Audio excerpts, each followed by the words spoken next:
भीम रावल कुनै समय एमालेमा आइडल नेता मानिन्थे। पार्टी संगठनदेखि सरकारमा उनकै वर्चस्व थियो। राष्ट्रियताका सवालमा निकै खरो रूपमा उत्रिने रावललाई देशले पत्याउँथ्यो। उनी जुन ठाउँमा बोले त्यही ठाउँ भाइरल हुन्थ्यो। यस्तो लाग्थ्यो कि रावल यो देशको एउटा सच्चा र होनहार नेता हुन्। सुदूरपश्चिमका सान हुन्।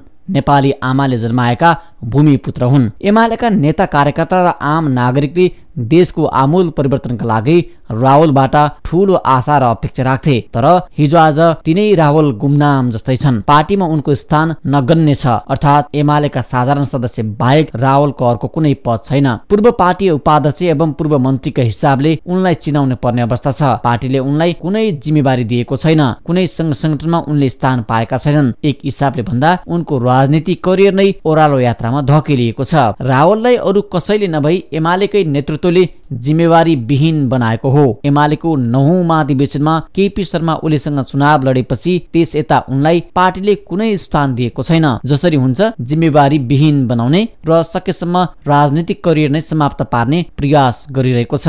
यदि पार्टीले उनलाई हरेक जिम्मेवारीबाट विहीन बनाउन चाहँदो त आज रावल यदि पार्टीले उनलाई हरेक जिम्मेवारीबाट विहीन बनाउन नचाहँदो हो त आज रावल पार्टीको सल्लाहकार हुन्थे। किनकि विधान त अध्यक्षका प्रत्याशीलाई सल्लाहकार मान्ने परम्परा छ। तर नैतिकता, विधि, विधान र सुशासनको कुरा गरेर नथाक्ने एमाले अध्यक्ष ओलीसँग भिडेकै कारण पार्टीबाटै लखेट्ने प्रयास गरिरहेको छ। किनकि यसम्यान हुन नजान्नेलाई एमालेमा स्थान छैन। जसले पार्टीमा गलत कामको विरोध गर्छ त्यसलाई जसरी पनि सिद्ध्याउनु पर्छ भन्ने एमालेको नीति छ। जसको पछिल्लो उदाहरण हो एमालेको केन्द्रीय पार्टी कार्यालय बनाउन विवादास्पद व्यापारीबाट लिएको जग्गा लिएपछि विरोध गर्नेलाई सोधिएको स्पष्टीकरणलाई लिन सकिन्छ।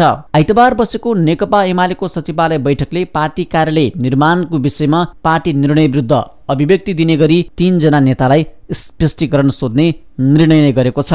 अध्यक्ष ओलीको अध्यक्षतामा बसेको बैठकबाट नै एमाले नेता भीम रावल, स्थायी समिति सदस्य बिन्द्रा पाण्डे र केन्द्रीय सदस्य उषा किरण तिमिल सेनालाई स्पष्टीकरण सोध्ने निर्णय भएको पार्टी महासचिव शङ्कर पोखरेलले बताए। व्यवसायी मीनबहादुर गुरुङले एमालेलाई दान दिएको जग्गाको विषयमा पार्टी निर्णय विरुद्ध सार्वजनिक अभिव्यक्ति दिएको भन्दै स्पष्टीकरण सोध्ने निर्णय भएको बैठकपछि पत्रकार सम्मेलनमा महासचिव पोखरेलले बताए। उनीहरूले विवादास्पद एउटा व्यापारीबाट जग्गा दान लिएर एमालेको नैतिकता लिलाम गरिदिएको अभिव्यक्ति दिएका थिए। हुन त एमालेका कार्यकर्ता मात्र होइन, सिङ्गो देश नै भाटभटिनीका मालिक मीनबहादुर गुरुङले प्रधानमन्त्री ओली नेतृत्वको सत्ता एमालेलाई उल्लेखनीय मूल्यको जग्गा दान दिएको विषयलाई कसरी बुझ्ने भन्ने सवालमा जनमत विभाजित छ। एक थरी गुरुङलाई उदार र हृदय भएका एक ठूला दानी उद्यमीका रूपमा प्रशंसा गर्छन् भने अर्कोतर्फ यसको अन्त्यमा कन्फ्लिक्ट अफ इन्ट्रेस्ट अर्थात् स्वार्थ बाँच्ने हुन सक्ने आशंका गरिएको छ। व्यापारी मीनबहादुर गुरुङले कृतिपुर 2 मैत्री नगरको 10 रोपनी 14 आना जग्गा निशुल्क दान दिने भएका छन्। जग्गाको मात्र मूल्य अरबौं हुन सक्ने अनुमान छ। तर यो प्रकरणमा जग्गा दान मात्र सीमित छैन। गुरुङले 1 वर्षभित्र 9 म्याग्निच्युडको भूकम्पले धान्न सक्ने भव्य भवन बनाएर आगामी वर्षको दशैँको घटस्थापनाको दिन हस्तान्तरण गर्ने घोषणा गरेका छन्। यसको अर्थ एमालेलाई यो निकै ठूलो मूल्यको घर जग्गा दान हुनेछ। सम्भवतः नेपालको इतिहासमा यति धेरै मूल्यको घर जग्गा कुनै व्यापारीले कुनै राजनीतिक दललाई दान दिएका छैनन्। विश्वकै लागि पनि यो दुर्लभ घटना हुन सक्छ। किनकि उद्योगी व्यापारीको सामाजिक उत्तरदायित्वको लगानी राजनीतिक दलमाथि गर्ने प्रचलन संसारकै लोकतन्त्रमा हुँदैन। उद्योगी व्यापारीले राजनीतिक दललाई कानुन सम्बद्ध निर्वाचन खर्चसम्म दिने प्रचलन हुन्छ। उल्लेखनीय मूल्यको जग्गा दान दिने र भवन पनि आफैले बनाइदिने गरेको अहिलेसम्म सुनिएको छैन।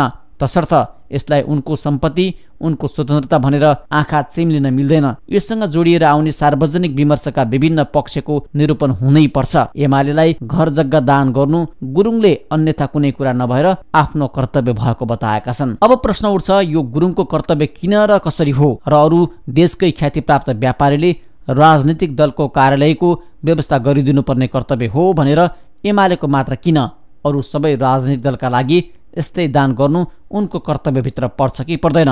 र एक उद्यमी व्यापारीले पहिलो कर्तव्य आफ्नो उपभोक्ता र ग्राहकप्रति हुन्छ, दोस्रो कर्तव्य आफ्ना कामदार र कर्मचारीप्रति हुन्छ, तेस्रो कर्तव्य राज्य र राज्यको कर दायित्वप्रति हुन्छ, चौथो कर्तव्य आफ्नो उद्यम, कल कारखाना र व्यापारको प्रभाव र स्थानीय वातावरण र समुदायप्रति हुन्छ, चौथो सामाजिक उत्तरदायित्व हुन्छ, जस अन्तर्गत उनले विभिन्न परोपकारी नागरिक संस्थाहरूलाई दान दिन सक्छन्। गुरुङले केही वर्ष अघि डाक्टर भगवान कोइराला संलग्न एक स्वास्थ्य प्रतिष्ठानलाई उल्लेखनीय रकम चन्दा दिने घोषणा गरिएको सुनिएको थियो। त्यसलाई सबैले राम्रो मानेका थिए। उनको भारी प्रशंसा थियो। एमाले र गुरुङले के बुझ्न आवश्यक छ भने राजनीतिक दललाई अस्वाभाविक र अपारदर्शी सहयोग गर्नु संसारभरिको लोकतन्त्रमा कन्फ्लिक्ट अफ इन्ट्रेस्ट मानिन्छ। धेरै देशको कानुनमा यस्तो सहयोग भ्रष्टाचार सरह मानिन्छ। यो एक प्रकारको अवाछिन्न र अशोभनीय काम हो। अब प्रश्न उठ्ला, अरू सबैलाई चन्दा वा दान दिन मिल्छ तर राजनीतिक दललाई चाहिँ किन मिल्दैन र? किनकि दल सामाजिक संस्था होइनन्, राजनीतिक संस्था हो। दल सरकारमा जान्छ, यसरी राजनीतिक दल दान वा चन्दा लिने हो। त्यो दलले सरकार चलाउँदा आफूलाई सहयोग गर्ने प्रति पोलिसी एन्ड प्रोटिक्स 22 गर्न सक्दछ। राज्य वा सरकारसँग यस्तो अधिकार हुँदैन, तसर्थ राजनीतिकलाई उपहार देनदेन बन्देज गरिएको हुन्छ। सत्तामा हुँदा अवाच्छिन्न उपहार लिएका कारण कतिपय देशका राजनीतिकले सरकारको नेतृत्वबाटै राजीनामा गर्नु परेको र उनीहरूको राजनीतिक जीवन नै समाप्त भएको कयौं उदाहरण छन्। लोकतन्त्रमा राज्य एक निष्पक्ष र तटस्थ संस्थाको रूपमा परिकल्पना गरिन्छ, जस्तो कि यति समूहसँगको एमालेको सम्बन्ध अझै पनि शङ्काको घेरामा र आलोचित छ। एमाले अध्यक्ष ओली दोस्रो पटक प्रधानमन्त्री हुँदा जन्मस्थान 8 फरवरीमा जन्मदिन मनाउन यति समूहले हेलिकप्टर प्रयोग गरेको थियो। अन्ततः दरबार मार्ग र गोकर्ण जङ्गल नेपाल ट्रस्टले बिना सार्वजनिक सूचना र प्रतिस्पर्धा यति समूहलाई लामो समय लिज दिएको थियो। पोलिसी एन्ड प्रोटिक्स 22 को एक राम्रो उदाहरण हो। साथै यस्ता दान, चन्दा र सहयोगमा कन्फ्लिक्ट एन्ड इन्ट्रेस्ट कसरी जोडिएको हुन्छ भन्ने प्रश्न प्रमाण पनि हो। गुरुङ देशका एक ठूलो सुपरमार्केट टाइकुन त हुन् नै, सँगै एउटा विवादास्पद व्यापारी पनि हुन्। उनी ललिता निवास प्रकरणमा भर्खरै पक्राउ परेर छुटेका हुन्। ललिता निवास देशकै इतिहासको ठूलो भ्रष्टाचार काण्ड मध्येको एक हो भन्ने जगजाहेर छ। ललिता निवास प्रकरण सम्बन्धी गुरुङको मुद्दा विचाराधीन रहेको अवस्थामा सरकारको नेतृत्व गरिरहेको सत्तारूढ दल यति ठूलो दान लिनु घुस हुन सक्छ। सरकार र राज्यका अन्य निकायलाई पङ्गु बनाएर कानुनी कारबाहीबाट उम्किने प्रयास पनि हुन सक्छ। गुरुङले यस प्रकारको दान एमालेको नाममा गर्न चाहन्थे भने पनि यसको हिसाब अहिले उपयुक्त होइन। उनले त्यो बेला यस्तो दान गर्न सक्थे जतिखेर एमाले सरकारको नेतृत्व गरिरहेको हुँदैनथ्यो वा सरकारमा नभएको अवस्था हुन्थ्यो। एमाले सत्तामा भएको र सरकारकै नेतृत्व गरिरहेको अवस्थामा यस्तो दान आफूमाथि कानुनी झमेलाबाट पार पाउने सजिलो उपाय र हतियारको रूपमा प्रयोग भएको हुन सक्ने सम्भावना हुन्छ। यसकारण घाम जस्तै छर्लङ्ग विवादास्पद व्यापारीबाट जग्गा दान लिनुलाई धेरैले विवादको विषय बनाएका छन्। सत्ता साझेदार दलभित्रै चर्को विरोध र आलोचना भइरहेको छ। तर एमालेका अन्य एसमेन कार्यकर्ता भने ओलीको जति ठुलै गल्ती गरे पनि चुइक्कै बोल्ने आँट गरेका छैनन् र गर्दैनन्, किनकि एमाले ओलीको एसमेनहरूको पार्टी हो। यदि गलत कामको विरोध सहने शक्ति एमालेको नेतृत्वमा हुन्थ्यो भने माधव कुमार नेपाल, घनश्याम भुसाल जस्ता नेताहरूले नयाँ पार्टी बनाएर बस्नु पर्थेन। अनि घाम जस्तै छर्लङ्ग भएको व्यापारी भ्रष्टाचारसँग दान लिनु ठिक हुँदैन भनेर सुझाव दिनेहरूलाई स्पष्टीकरण सोध्नुपर्ने अवस्था आउने थिएन। समग्रमा ओलीको एसमेन हुन नसक्नेलाई एमालेको ढोका सधैँका लागि बन्द छ भनेर बुझ्न सकिन्छ।